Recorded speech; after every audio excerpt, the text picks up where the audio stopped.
കണ്ണൂരിലേത് കടലാസിലെ corporation എന്നാണ് തീർച്ചയായിട്ടും എൻ്റെ ഒരു ഷംസുഖാന്റെ അഭിപ്രായം. കണ്ണൂർ കോർപ്പറേഷനിലെ ആയിക്കരയിലാണ്. ഇവിടുത്തെ മത്സ്യത്തൊഴിലാളികൾക്ക് നമ്മളോട് കുറേ കാര്യങ്ങൾ പറയാനുണ്ട്. മറ്റുള്ള സ്ഥലങ്ങളിൽ തന്നെ മീനിൻ്റെ പണിയും കാര്യങ്ങളും എടുക്കാൻ കഴിയുന്നു, പക്ഷേ ഇവിടുന്ന് നമുക്ക് അതേപോലെ എടുക്കാൻ കഴിയും. മണൽത്തിട്ട ഉള്ളതുകൊണ്ട് അതിനൊരു സർക്കാർ ഉടനടി എന്തെങ്കിലും മാറ്റങ്ങളും കാര്യങ്ങളും വരുത്തണം. വില കുറവാണ് മീനിന്. ഇതിപ്പോ കൊട്ട ഒരാൾ 200 പറയുന്നു, 200 കൊടുക്കാൻ കഴിയില്ല. എത്ര കൊടുക്കും? ഏത് ഇതൊരു 350-400 രൂപ കൊടുക്കും. കോർപ്പറേഷനിലെ പറഞ്ഞിട്ടുണ്ടെങ്കിൽ അതൊരു എന്താ പറഞ്ഞാൽ ഒരു ജീവിതോപാധിയായിട്ട് എടുക്കുകയായിരുന്നു, അല്ലാണ്ട് ജനസേവന മാർഗമായിട്ടൊന്നും ആരും കാണുന്നില്ല. നിങ്ങൾക്ക് ഇതിപ്പോ 300-200 അങ്ങനെല്ലാം കൊടുക്കും. ഈ കുറഞ്ഞ വിലയില്ല. അല്ല അഡ്ജസ്റ്റ് ചെയ്ത് തരും. അങ്ങനെ പറഞ്ഞാൽ പിന്നെ പിള്ളേർ ആൾക്കാർ മത്തിച്ചാകരാറ് ഇങ്ങോട്ടേ കയറി വരും.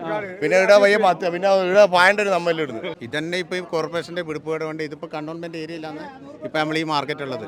അവർ ഒയ്യണമെന്ന് പറഞ്ഞാൽ നമ്മൾ ഏത് സമയം കടലാസിൽ കോർപ്പറേഷൻ മാത്രം വന്നല്ലാണ്ട് ഒരു കോർപ്പറേഷൻ എന്ന് പറയാൻ വേണ്ടി ഇവർക്ക് ആർക്കും സാധിച്ചിട്ടില്ല. കണ്ണൂരിലേത് കടലാസിലെ കോർപ്പറേഷൻ എന്നാണ് തീർച്ചയായിട്ടും എൻ്റെ ഒരു ഷംസുഖാന്റെ അഭിപ്രായം. കോഴിയോടോ അല്ലെങ്കിൽ ഈ പറയപ്പെട്ട എളയാവൂര് പറയും, ഞാനിത് രാഷ്ട്രീയം പറയുന്നില്ല, ഈ നടപ്പാതെയുള്ള സ്ഥലങ്ങൾ പോയിട്ടു ഇതൊന്ന് താരതമ്യപ്പെടുത്തട്ടെ.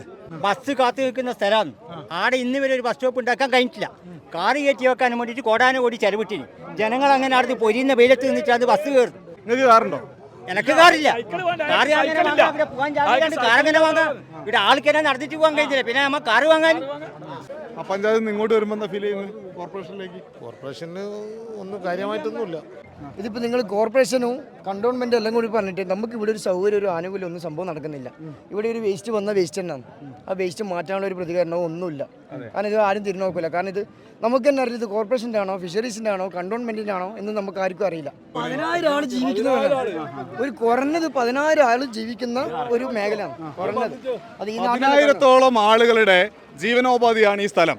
ഈ സ്ഥലം ആരുടേത് എന്ന ഒരു നിശ്ചയം ഇല്ല എന്നാണ് ഇവർ പറയുന്നത്. അത് കണ്ടോൺമെൻറ്റിൻ്റെതാണോ അതല്ല ഫിഷറീസിൻ്റെതാണോ അല്ലെങ്കിൽ റവന്യൂ വകുപ്പിൻ്റെതാണോ എന്നൊന്നും കൃത്യമായ ധാരണയില്ല. അതുകൊണ്ട് തന്നെ വലിയ പ്രയാസം നേരിടുന്നു. ഇവിടെ യാതൊരു വികസന പ്രവർത്തനവും നടത്താൻ കഴിയുന്നില്ല എന്ന് പറയുന്നു. ഇനി എന്തായാലും ഇനി വരുന്ന ഒരു ഭരണസമിതി എങ്കിലും ഇടപെട്ട് അടിസ്ഥാനമായി വേണ്ട കാര്യങ്ങൾ ചെയ്ത് ഇവിടെ ആളുകൾക്ക് സൗകര്യമൊരുക്കണമെന്നാണ് ഈ സ്ഥലത്ത് വന്ന് നോക്കി കാര്യങ്ങൾ മനസ്സിലാക്കുമ്പോൾ വോട്ടർ സർക്യൂട്ടായിരിക്കും മനസ്സിലാവുന്നത്. എന്തായാലും നമുക്ക് യാത്ര തുടരാം കണ്ണൂരിൽ നിന്ന് അടുത്ത സ്ഥലത്തേക്ക്.